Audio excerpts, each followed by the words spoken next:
ایک محلے کے مسجد کی تعمیر و مرمت کا کام شروع ہوا تو انتظامیہ نے امام صاحب سے کہا کہ محلے کے اس کونے والا بندہ ہے، بہت بڑا تاجر ہے، مگر اپنے فسق و فجور میں اتنا آگے پہنچا ہے کہ اگر آپ ہمت کریں تو اس سے بات کر لیں، ممکن ہے کوئی صورت بن جائے۔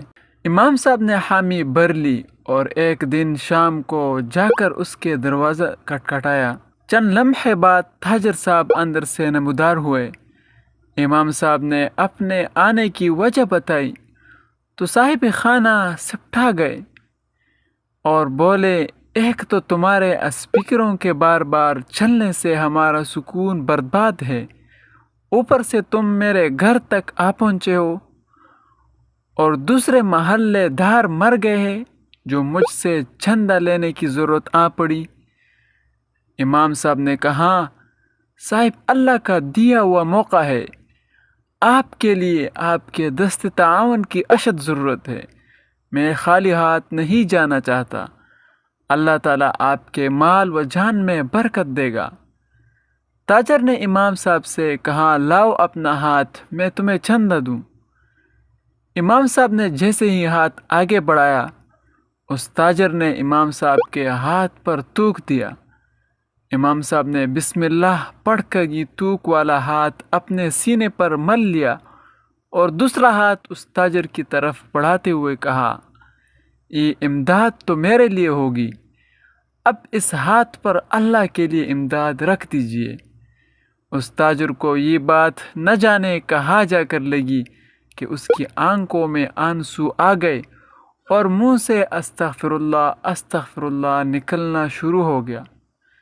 کچھ لمحات کے بعد شرمندہ ہوا اور اپنے جذبات پر قابو پاتے ہوئے دھیمے سے لہجے میں بولا، بتائیے کتنے پیسے درکار ہے؟ امام صاحب نے کہا، ابھی 3 لاکھ روپے سے کام چل جائے گا۔ تاجر نے کہا، نہیں، یہ بتائیے آپ کو مکمل پروجیکٹ کے لیے ٹوٹل کتنے پیسے درکار ہے؟ امام صاحب نے کہا، ہمیں مکمل طور پر 8 لاکھ روپے درکار ہے۔ تاجر صاحب اندر جا کر 8 لاکھ روپے ایک چیک بنا کر لائے اور امام صاحب کو دیتے ہوئے بولا، آج سے اس مسجد کا جو بھی خرچہ ہو مجھ سے لے لیجئے، اور آج سے اس مسجد کی تمام ذمہ داریاں میں پوری کروں گا۔ یہ سن کر امام صاحب بہت خوش ہوئے اور دعائیں دیتے ہوئے واپس آ گئے۔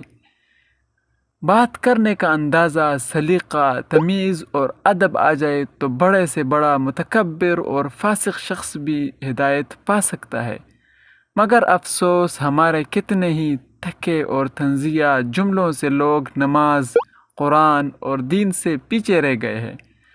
اسلام پھیلانا ہے تو اچھے اخلاق اور میٹھے بول کی روایت ڈال دیے۔